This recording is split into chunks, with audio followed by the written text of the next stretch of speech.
Seguimos aquí en Conciencia Vial, último tramo del programa de hoy. Vamos a estar con Rubén Fernández Díaz hablando sobre lo que recién nos contaba Todd. Lo que me quedó de lo último que escuchaba eran las cifras, ¿no? Básicamente, a modo de raconto, de resumen, me quedé con la idea de menos siniestros pero más muertos. ¿Cómo se entiende esto?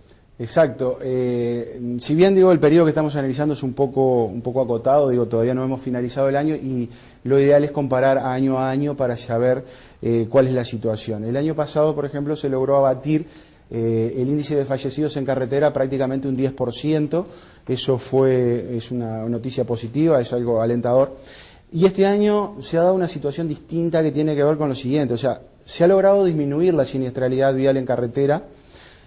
O sea, menos accidentes. También se ha logrado abatir la menor cantidad de personas lesionadas, o sea, menor cantidad de personas lesionadas en esos siniestros, pero ha aumentado el número de personas fallecidas. Las lecturas y las conclusiones que nosotros hacemos de ese tema son, en primer lugar, una mayor incidencia del motociclista en la siniestralidad vial. La moto, al igual que el ciclista y al igual que el peatón, son los tres elementos más frágiles dentro del tránsito y una colisión con una moto normalmente genera en lesiones graves o puede generar en el fallecimiento de esa persona, independientemente de que esa moto tenga la prioridad de paso, si es en una intersección, si va circulando con todas sus condiciones reglamentarias, lumínicas, por su carril, etcétera. Al ser embestida por otro vehículo de mayor porte, normalmente el motociclista es el quien tiene las de perder o quien sufre las mayores lesiones. Y por otro lado también entendemos que incide mucho en la siniestralidad vial la velocidad. No es lo mismo colisionar dentro de una ciudad a 50 kilómetros por hora que tener una colisión en carretera sobre 90 o sobre 110. Entonces, esa situación de velocidad genera que la severidad de las lesiones sean mayores.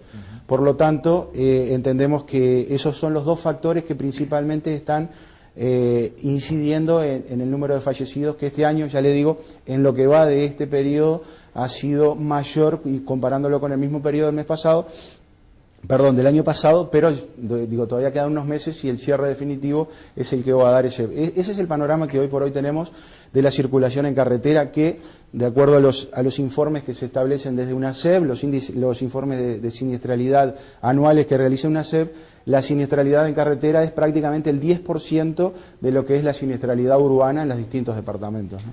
Hablábamos de cifras, redondeando 40.000 autos vendidos el año pasado, probablemente 45.000 vehículos en realidad, porque esto no solamente son autos, hay camiones, hay utilitarios y demás. 40.000, 45.000 probablemente vendidos en el 2011 cuando cierre este año. La estructura vial no parece progresar al mismo ritmo. Me imagino que ustedes no la pueden cambiar, la estructura vial es una de las patas que ustedes no manejan, pero me imagino que los consultarán. ¿Y qué está faltando en Uruguay? Exacto, digo, es un fenómeno que se da a nivel mundial, o sea, el crecimiento permanente del parque automotor y la capacidad de las vías que va quedando limitada. Partimos de la base que cualquier vehículo ocupa un tiempo y un espacio en su circulación, y bueno, cuando muchos vehículos quieren circular a la misma vez por ese mismo espacio, se generan, ¿verdad?, enlentecimientos, embotellamientos, etcétera. Sí, nosotros trabajamos mancomunadamente con el Ministerio de Transporte. De hecho, los principios de la ingeniería de tránsito dicen que el ingeniero desde su lugar de trabajo y el policía de tránsito desde la calle o desde la carretera son los que deben trabajar mancomunadamente para detectar fallas, para tratar de corregir situaciones. Indudablemente, digo, la infraestructura vial está quedando, ¿verdad?, un poco chica, por llamarlo de alguna manera, en relación al crecimiento del parque automotriz, pero no es una tarea sencilla ni económica generar nuevas vialidades para satisfacer las demandas, ¿verdad? Entonces se generan situaciones y cambios de hábito. Increíblemente, los conductores deben ir cambiando sus hábitos a decir, bueno, yo si del punto A al punto B antiguamente demoraba media hora, hoy estoy demorando 45 minutos, debo indudablemente salir antes de mi casa o de mi lugar de trabajo. Se da una dicotomía allí, ¿no? Porque uno tiene un auto más rápido y demora más. Exacto, pero no es problema del auto ni del conductor, claro. Es el problema de que todos queremos compartir esa vía al mismo momento. Digo, en ciudades importantes ya lo vemos, los ingresos a las capitales ya se notan, donde los tiempos de desplazamiento son mayores. Se da otro fenómeno que, si uno circula ya en las cercanías de Montevideo, por ejemplo, Canelones, es que hay casas que casi que quedan aisladas de la casa de enfrente. Les pasa la ruta por el medio, cruzar, es casi un acto suicida. Exacto, digo. Sé que le han puesto puentes, pero hay que subir 6-7 metros, hay que bajar otros 6-7 metros. ¿Cuál es la solución? ¿Hay una solución para eso o es el aislamiento y no hay otra? Creo que la sociedad moderna va llevando a que el automóvil vaya ganando espacio en detrimento de determinadas comodidades que antiguamente teníamos.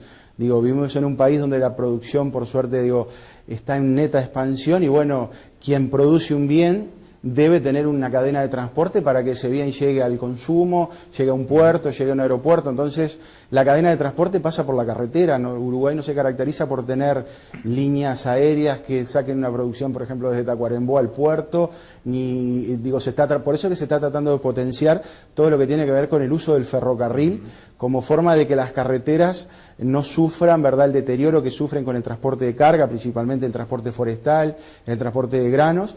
Entonces se está buscando que la alternativa del ferrocarril alivie todo lo que tiene que ver con la infraestructura vial, el deterioro que sufre, ¿verdad?, que un camión de repente de 40 toneladas esté permanentemente transitando por una carretera y no solo un camión, sino cientos de camiones, y es lo que nos pasa, por ejemplo, con el litoral, principalmente la Ruta 24, que está siendo sometida hoy por hoy a una reestructura en su firme, como forma de que soporte la estructura, o sea, soporte todo lo que tiene que ver con el peso de transporte forestal.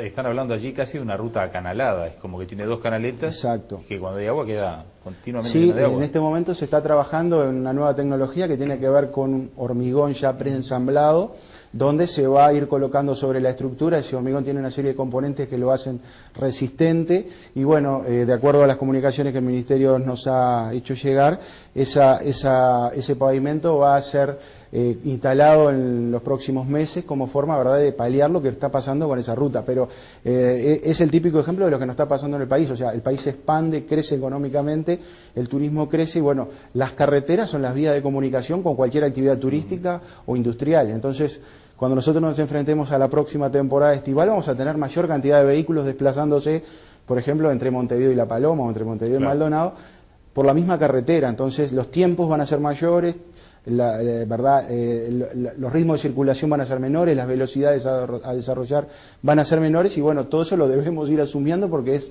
nuestra propia realidad, ¿verdad? Bueno, ya estamos llegando aquí en Maldonado a los meses en donde crece muchísimo la circulación a través de las rutas, porque empezamos con el fin de semana primero, los que circulamos viernes, sábado y domingo, porque vienen los viernes, se van el domingo, después ya empezamos directamente en diciembre con todo lo que es el turismo. Digamos ahí lo de siempre, los operativos de caminera puntualmente para cambio de quincenas. Exacto, no, le corrijo, no para cambio de quincena. Caminera hace un enorme esfuerzo en lo que tiene que ver con el departamento de Maldonado y Rocha, porque entendemos que es el principal polo de desarrollo turístico y bueno, eso nos lleva a tener que redistribuir nuestro personal. Nosotros, para atender toda la problemática que se genera en Maldonado o en Rocha, sacrificamos servicios y traemos personal desde Tacuarembó, desde Durazno, desde el litoral, y se destina durante todos los meses de verano aquí, luego se rota, se van y vienen otros, pero el destacamento Maldonado en verano, desde mediados de diciembre, es reforzado con, me animo a decir, más del doble del personal que tiene durante la temporada baja. ¿Por qué? Porque entendemos que es aquí donde se deben desarrollar los mayores esfuerzos en cuanto a prevención de accidentes, brindar seguridad al turista, ¿verdad? La seguridad no solo pasa porque él no se vea afectado en sus pertenencias dentro de una casa, sino que también la seguridad contempla desde que él ingresa al país y pueda llegar a su destino turístico, disfrutar y luego volver sin tener ningún tipo de inconveniente. Entonces, formamos parte de esa seguridad, formamos parte de los operativos de verano que el Ministerio del Interior despliega. Y bueno, y como tal, la consigna es que el turismo siga siendo una fuente de ingresos, una fuente de actividad importante en nuestro país y bueno, somos uno de los componentes que trabajamos para ello, ¿verdad? Rubén, muchísimas gracias por habernos acompañado hoy. Por favor, un gusto y estamos a la orden.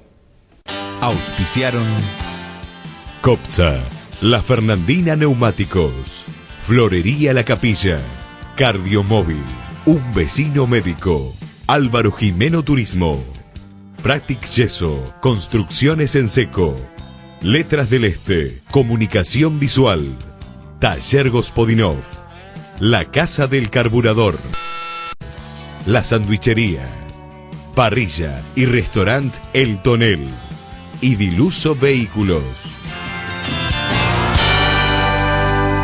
Ya llegamos al final del programa, los estoy ya invitando para el próximo domingo a las 12:30 en el horario que tiene que ver con este encuentro mano a mano, la repetición el lunes al finalizar el resumen de noticias y por supuesto ese encuentro permanente a lo largo de la semana. Nos pueden ver en YouTube, allí van a encontrarnos por Conciencia Vial. También tenemos el mail para que nos manden mensajes durante la semana, conciencia-vial@hotmail.com, o un celular que es el 096-420-635 para los mensajes de texto. Yo les digo hasta la próxima semana, donde nos volveremos a encontrar aquí en Canal 11 Punta del Este.